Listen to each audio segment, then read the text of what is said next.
പ്രിയ ദൈവജനമേ, വചന സാക്ഷ്യം പോഡ്കാസ്റ്റിലേക്ക് സ്വാഗതം. നമുക്ക് ഒന്ന് ചേർന്ന് പ്രാർത്ഥിക്കാം. പരിശുദ്ധാത്മാവേ, അപ്പസ്തോലന്മാരിലൂടെ സഭയെ നയിച്ചതുപോലെ ഇന്ന് ഞങ്ങളുടെ ഓരോ പ്രവൃത്തികളെയും അങ്ങയുടെ ദൈവിക ചൈതന്യത്താൽ നിയന്ത്രിക്കുകയും ശാക്തീകരിക്കുകയും ചെയ്യണമേ. തിരുസഭയുടെ അധികാരാതിർത്തികൾക്കുള്ളിൽ നിന്നുകൊണ്ട് വിശുദ്ധ കുർബാനയിലൂടെയും അപ്പസ്തോലിക പ്രബോധനങ്ങളിലൂടെയും ഞങ്ങളുടെ ആത്മീയ ജീവിതം ക്രിസ്തുവിൽ ആഴപ്പെടുത്തുവാൻ ഞങ്ങളെ സഹായിക്കണമേ. രക്തസാക്ഷികളുടെ ധീരതയോടെ ക്രിസ്തുനാമത്തിന് സാക്ഷ്യം വഹിക്കുവാനും ലോകത്തിൻ്റെ പ്രതിസന്ധികളിൽ തളരാതെ സുവിശേഷത്തിൻ്റെ അജയ്യമായ പ്രകാശം പരത്തുവാനും ഞങ്ങൾക്ക് കൃപ നൽകണമേ. കർത്താവായ ഈശോയുടെ രണ്ടാമത്തെ വരവിനായി ഉണർന്നിരുന്ന് പ്രാർത്ഥിക്കുവാനും ആ നിമിഷത്തിനായി സകല ജനതകളെയും ഒരുക്കുവാൻ ഞങ്ങളെ ശുഷ്കാന്തിയുള്ള സുവിശേഷകരാക്കി തീർക്കണമേ. ഈ വചനവായന വിചിന്തന ധ്യാനത്തിലൂടെ ഞങ്ങൾ ഓരോരുത്തരും ക്രിസ്തുവിൻ്റെ വരവിനെ പ്രത്യാശയോടെ കാത്തിരിക്കുന്ന വിശ്വസ്ത ദാസരായി മാറട്ടെ. മാറാനാഥ കർത്താവേ, വേഗം വരണമേ. ആമേൻ. അപ്പസ്തോലന്മാരുടെ പ്രവർത്തനങ്ങൾ അധ്യായം 6. 7 ഡീക്കന്മാർ. ശിഷ്യരുടെ സംഖ്യ വർദ്ധിച്ചുകൊണ്ടിരുന്നു. അക്കാലത്ത് പ്രതിദിനമുള്ള സഹായ വിതരണത്തിൽ തങ്ങളുടെ വിധവകൾ അവഗണിക്കപ്പെടുന്നുവെന്ന് ഗ്രീക്കുകാർ ഹെബ്രായർക്കെതിരെ പിറുപിറുത്തു. അതുകൊണ്ട് 12 പേർ ശിഷ്യരുടെ സമൂഹത്തെ ഒന്നിച്ചുകൂട്ടി പറഞ്ഞു, ഞങ്ങൾ ദൈവവചന ശുശ്രൂഷയിൽ ഉപേക്ഷ കാണിച്ച് ഭക്ഷണമേശകളിൽ ശുശ്രൂഷിക്കുന്നത് ശരിയല്ല. അതിനാൽ സഹോദരരെ, സുസമ്മതരും ആത്മാവും ജ്ഞാനവും കൊണ്ട് നിറഞ്ഞവരുമായ 7 പേരെ നിങ്ങളിൽ നിന്ന് കണ്ടുപിടിക്കുവിൻ. ഞങ്ങൾ അവരെ ഈ ചുമതല ഏൽപ്പിക്കാം. ഞങ്ങൾ പ്രാർത്ഥനയിലും വചന ശുശ്രൂഷയിലും നിരന്തരം വ്യാപരിച്ചു കൊള്ളാം. അവർ പറഞ്ഞത് എല്ലാവർക്കും ഇഷ്ടപ്പെട്ടു. അവർ വിശ്വാസവും പരിശുദ്ധാത്മാവും നിറഞ്ഞ സ്തേഫാനോസ്, ഫിലിപ്പോസ്, പ്രൊക്കോറോസ്, നിക്കാനോർ, തീമോൻ, പർമേനാസ്, യഹൂദമതം സ്വീകരിച്ച അന്ത്യോക്യക്കാരൻ നിക്കോളോവോസ് എന്നിവരെ തിരഞ്ഞെടുത്തു. അവരെ അപ്പസ്തോലന്മാരുടെ മുമ്പിൽ നിർത്തി. അവർ പ്രാർത്ഥിച്ചിട്ട് അവരുടെ മേൽ കൈകൾ വെച്ചു. ദൈവവചനം പ്രചരിക്കുകയും ജെറുസലേമിൽ ശിഷ്യരുടെ എണ്ണം വളരെ വർദ്ധിക്കുകയും ചെയ്തു.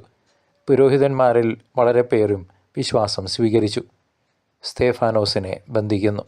സ്തേഫാനോസ് കൃപാപരവും ശക്തിയും കൊണ്ട് നിറഞ്ഞ് പല അത്ഭുതങ്ങളും വലിയ അടയാളങ്ങളും ജനമധ്യത്തിൽ പ്രവർത്തിച്ചു. കിറേനേക്കാരും അലക്സാണ്ട്രിയക്കാരും കിലീക്യായിലും ഏഷ്യയിലും നിന്നുള്ളവരും ഉൾപ്പെട്ടിരുന്നതും സ്വതന്ത്രന്മാരുടെ സിനഗോഗ് എന്നറിയപ്പെട്ടിരുന്നതുമായ സംഘത്തിലെ അംഗങ്ങൾ എഴുന്നേറ്റ് സ്തേഫാനോസിനോട് വാദപ്രതിവാദത്തിലേർപ്പെട്ടു. എന്നാൽ അവൻ്റെ സംസാരത്തിൽ വെളിപ്പെട്ട ജ്ഞാനത്തോടും ആത്മാവിനോടും എതിർത്ത് നിൽക്കാൻ അവർക്ക് കഴിഞ്ഞില്ല.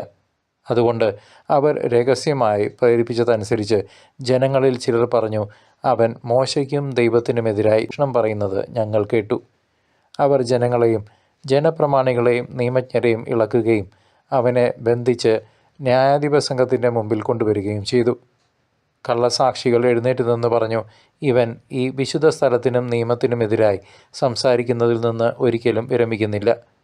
നസറായനായ യേശു ഈ സ്ഥലം നശിപ്പിക്കുകയും മോശ നമുക്ക് നൽകിയിട്ടുള്ള ആചാരങ്ങൾ മാറ്റുകയും ചെയ്യുമെന്ന് ഇവൻ പ്രസ്താവിക്കുന്നത് ഞങ്ങൾ കേട്ടു.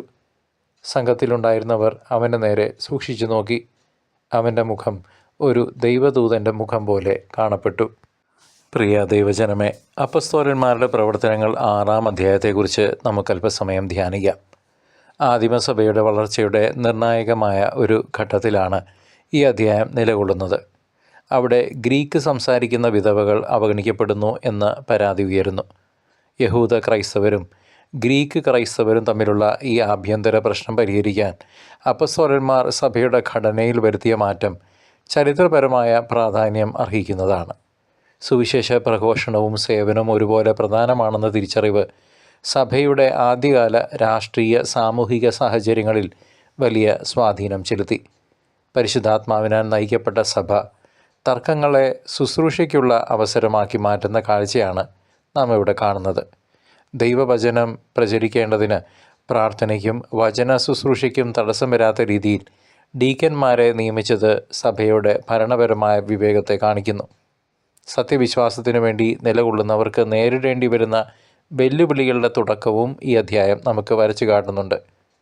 പരിശുദ്ധാത്മാവിൻ്റെ വലിയൊരു അഭിഷേകവും ശാക്തീകരണവുമാണ് ഈ അധ്യായത്തിലെ പ്രധാന സന്ദേശമായി നാം കണ്ടെത്തുന്നത്. ജ്ഞാനവും ആത്മാവും നിറഞ്ഞ 7 പുരുഷന്മാരെ തിരഞ്ഞെടുത്തത് സഭയുടെ ദൃശ്യമായ അധികാര ശ്രേണിയുടെയും കൂദാശാനുഷ്ഠാനങ്ങളുടെയും തുടക്കമായി കത്തോലിക്ക സഭ പഠിപ്പിക്കുന്നു. കൈവെപ്പ് ശുശ്രൂഷയിലൂടെ അവർക്ക് അധികാരം കൈമാറുന്നത് പൗരോഹിത്യത്തിൻ്റെയും ഡീക്കൻ പദവിയുടെയും കൂദാശപരമായ മാനത്തെയാണ് സൂചിപ്പിക്കുന്നത്. സ്തേഫാനോസ് എന്ന ദൈവപുരുഷൻ അത്ഭുതങ്ങളും അടയാളങ്ങളും പ്രവർത്തിക്കുന്നത് വ്യക്തിപരമായ കഴിവുകൊണ്ടല്ല, മറിച്ച് പരിശുദ്ധാത്മാവിൻ്റെ പ്രവർത്തനത്താലാണ്. ക്രിസ്തുവിന് വേണ്ടിയുള്ള ദൈനംദിന രക്തസാക്ഷിത്വം സ്വീകരിക്കാൻ വിശ്വാസികളായ നാം ഓരോരുത്തരും വിളിക്കപ്പെട്ടിരിക്കുന്നുവെന്ന് സ്തേഫാനോസിൻ്റെ ജീവിതം നമ്മെ ഓർമ്മിപ്പിക്കട്ടെ. സഭയുടെ കെട്ടുറപ്പിനായി നമ്മുടെ സ്വാർത്ഥത വെടിഞ്ഞ് മറ്റുള്ളവരെ ശുശ്രൂഷിക്കാനുള്ള ആഹ്വാനമാണ് ഈ വേദഭാഗം നമുക്ക് ഇന്ന് നൽകുന്നത്. ആത്മീയ നിറവോടെയുള്ള ആരാധനയും സേവനവും എങ്ങനെ സഭയെ വളർത്തുന്നു എന്ന് ഈ വചനങ്ങൾ സാക്ഷ്യപ്പെടുത്തുന്നു. ഇന്നത്തെ നമ്മുടെ പാപഭംഗിലമായ ലോകത്തിലെ വെല്ലുവിളികൾക്കിടയിൽ ഈ അധ്യായ ഭാഗം നൽകുന്ന പാഠങ്ങൾ വളരെ പ്രസക്തമാണ്. ആധുനിക കാലത്തെ വിവേചനങ്ങളെയും അനീതികളെയും സ്നേഹത്തിലൂടെയും കൃത്യമായ വിവേചന ബുദ്ധിയോടെയും നേരിടാൻ സഭയെ ഈ വേദഭാഗം പഠിപ്പിക്കുന്നു. അനീതിക്കെതിരെയുള്ള ദൈവത്തിൻ്റെ വിധിവാചകങ്ങൾ സ്തേഫാനോസിനെതിരെയുള്ള ആരോപണങ്ങളിലൂടെ പരോക്ഷമായി ഇവിടെ പ്രകടമാകുന്നുണ്ട്. സത്യത്തെ വെറുക്കുന്നവരുടെ ഹൃദയ കാഠിന്യത്തിന്മേൽ ദൈവത്തിൻ്റെ വിധി ഉണ്ടാകുമെന്ന മുന്നറിയിപ്പ് സഭ നമുക്ക് നൽകുന്നു. കർത്താവിൻ്റെ ദയയും കരുണയും വിശ്വസ്തരായ ദാസന്മാരിലൂടെ സഭയിൽ എപ്പോഴും പുനഃസ്ഥാപിക്കപ്പെടുമെന്ന് ഉറപ്പാണ്.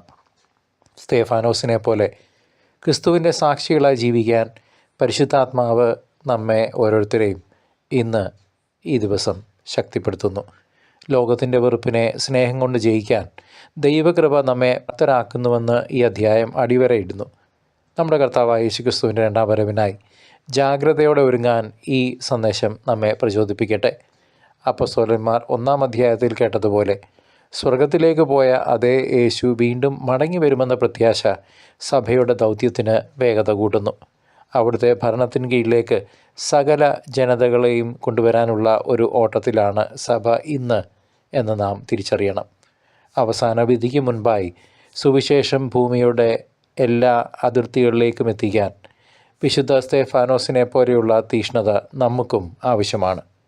പ്രത്യാശയോടെയും വിശ്വാസത്തോടെയും കർത്താവിനെ എതിരേൽക്കാൻ നാം സദാ സന്നദ്ധരായിരിക്കണം.